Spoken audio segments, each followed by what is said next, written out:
think about it, when you think about the word abnormal, what do you normally think about? Like, what's the first thing that comes to your head? Abnormal. So, like, what do you think about? Not normal. Right. That's what we're getting at here.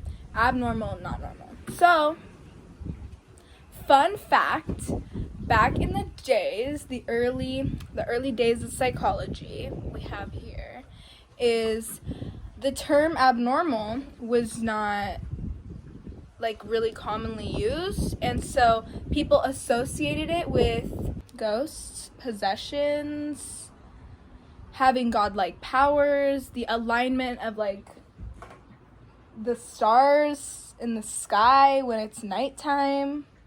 They're not here right now, but you know what I mean.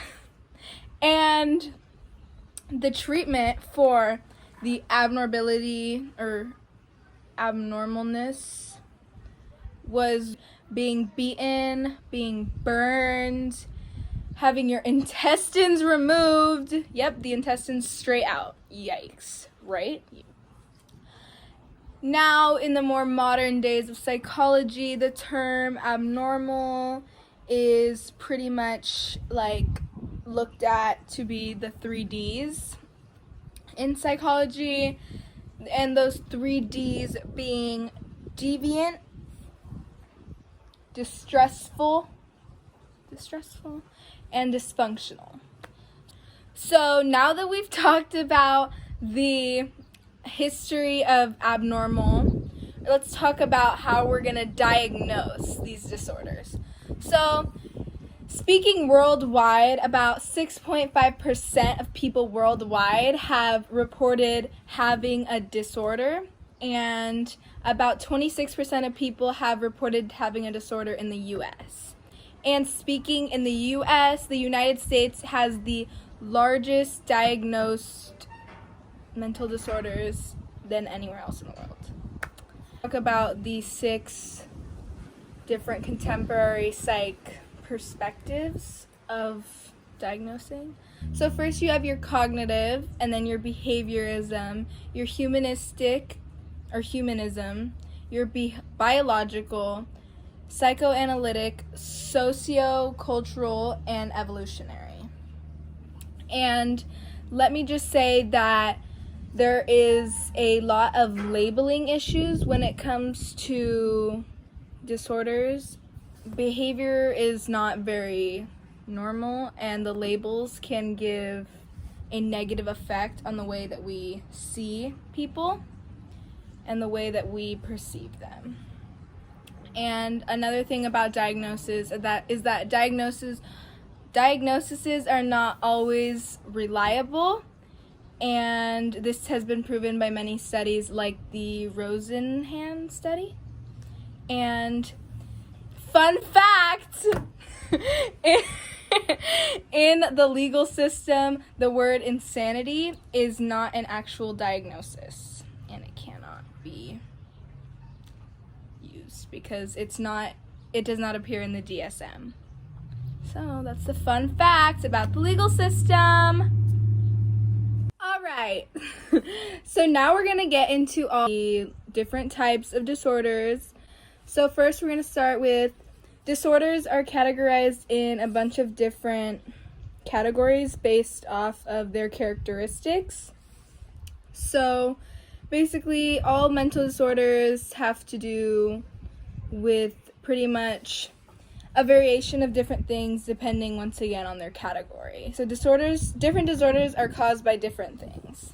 So the first category of disorders that we have is our anxiety disorders. And these are just pretty much like panic disorder and like generalized anxiety disorder. The next category is our depressive disorders, like seasonal depression, major depressive disorders, and then your bipolar disorder and like other related ones. And then your elimination disorders like urethus, which is like peeing on yourself, pretty much. And then you have your dissociative disorders like amnesia and stuff like that. Then you have your feeding and eating disorders like anorexia, bulimia, your schizophrenia disorders like schizophrenia, and your neurodevelopment disorders like having an intellectual disability, and your obsessive compulsive disorders, also known as OCD.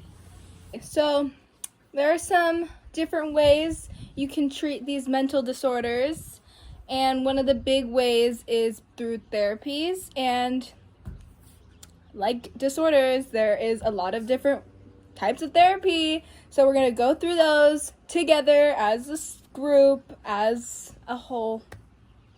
Right. But little background on therapy. Like I said in the beginning, if you remember, the definition of abnormal back then was all about spirits. Same thing with therapy. People thought the therapy treatments back then were not very nice. Like, they did just like bloodletting and stuff, torture to get confessions out of people. And in like the 19th century, they would just throw people into like prisons or asylums. But that's not how we do it anymore.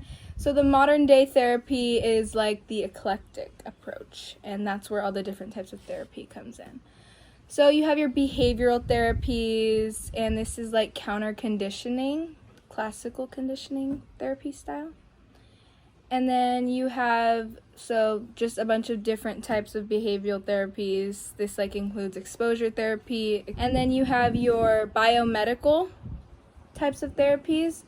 And if you've ever heard the term lobotomy, don't know what a lobotomy is, it's basically where you can go in, remove brain tissue. They do this to try and remove the mental illness from in your head.